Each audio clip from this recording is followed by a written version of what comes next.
Morning coffee talk.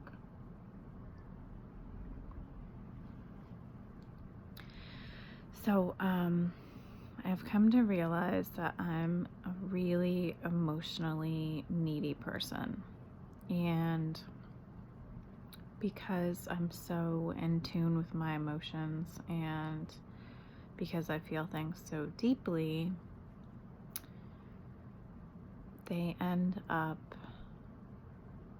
really consuming a lot of my time and energy and my focus and things that I'm going through seem so much bigger than me. It can seem like the end of the world sometimes. Knowing this about myself, I have to remind myself to not be so self-centered. Not saying that I don't care about other people or I don't consider other people, but I have to remind myself that everyone's going through something. It's not just me. And I really have to make an effort to not just focus on me and my needs and what I need emotionally in regards to my friends, for example. I remind myself that I need to check in with them and see what's going on in their lives and really make an effort to kind of take myself out of my own head and what I'm feeling and check in with them, because it's not just about me and everybody is going through something. Excuse me. So, excuse me, that being said, I'm trying really hard to evaluate the people that I have in my life. I think that friendships come and go based on where we are in our lives, what we need at that particular time, and that's why people fade in and out of our lives. But when I'm looking at these relationships, I'm thinking, is this serving me? Is it serving them? Is it symbiotic? Is it easy?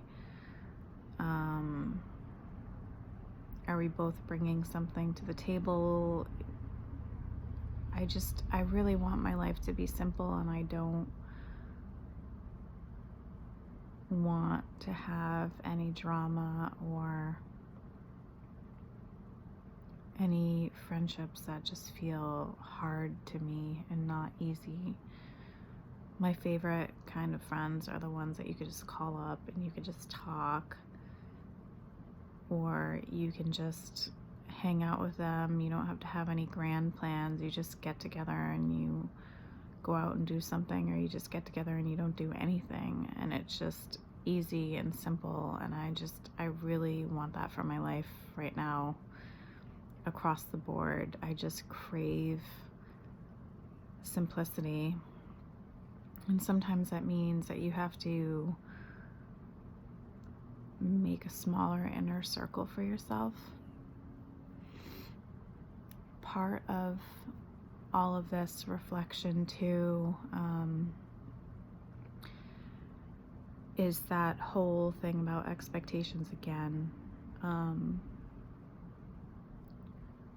I've had to look at a lot of relationships in my life and really give up what I hoped my relationship with somebody would be and accept the relationship for what it is.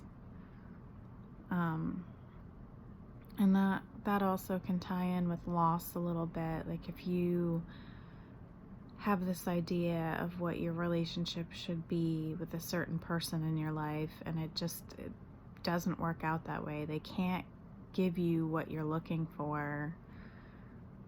They can only be themselves, and people don't change. So we'll go into these relationships with people like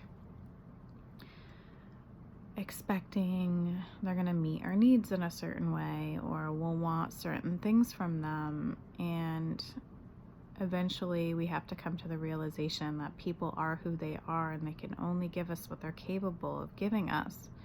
So a lot of times when we're damaged, or we've gone through things that have hurt us, we seek out people who fit that emotional pattern, and they might not be the best or healthiest option to have in our lives. That's why people will go through, like, if they have an abusive childhood, then they'll end up in an abusive relationship, because these are all patterns that are formed when we're younger, and then they carry on into our relationships, into our adult life. So I think the key is maybe recognizing that pattern. And for me, part of my pattern has been that I seek out emotionally unavailable people. And what ends up happening is that I'll have people in my life where I am just desperate for their emotional support, and I'll want so much more than they're actually capable of giving me. And I'm getting to the point now in my life where I don't want to do that anymore. I want to be my best self and take care of myself, and I want to stop seeking out that emotional support in other people. Yes, I do feel like other people can help fill you up, and you should have a support system. But what I'm saying is that I don't want to keep seeking out people who make me feel empty, because I'm searching for something in them that they're just not capable of giving me. And it's not their fault. It's nobody's fault. It's just some people just can't relate to you on an emotional level. They're just not capable of doing that.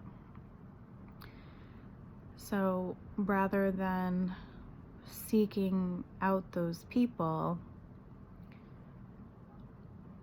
I'm hoping to break that pattern, and also really looking at the people that I have in my life right now and recognizing the good qualities that they bring to my life, and not examining what I feel is lacking.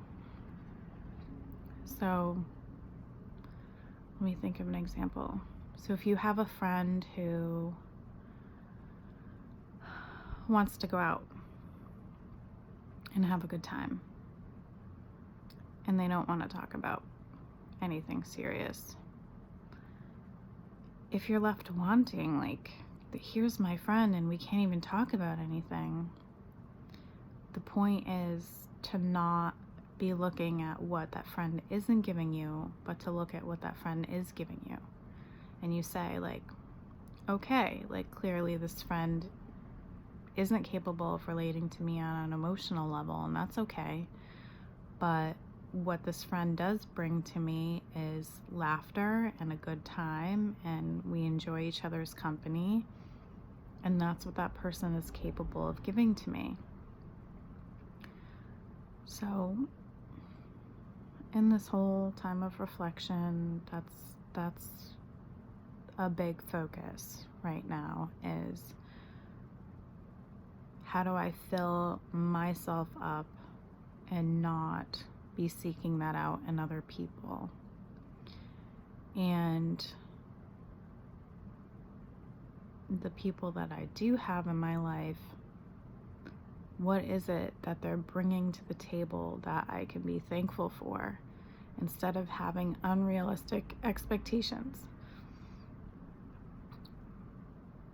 I'm trying so hard to limit my expectations on anyone or situations, it's a really hard thing to do, to have people in your life and not have any expectations of them. I mean, it is, I can't even tell you how hard it is.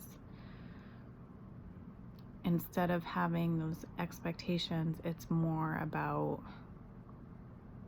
who is this person and what are they capable of bringing into my life. And it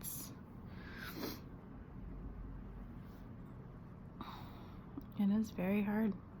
It's very hard. I'm trying to think if there's anything else I want to say. Expectations, and where do we go from here? Oh, there's one last thing I wanted to add to all of that. So it's about, like, how do I fill myself up? How do I examine the relationships for what they're bringing to me? It's about editing your inner circle down to the people who really understand you and can contribute to your life. And I'm also realizing that I am such a person that I don't dwell in the past. I mean, I'll think about things that have happened in the past and what I've learned, and I do a lot of reflection, like, how did I get through that period of my life, or what did I learn, or that kind of stuff. But I'm not like a big regrets person. I can't really say that I have any regrets, because I feel like everything we do or say is a learning experience.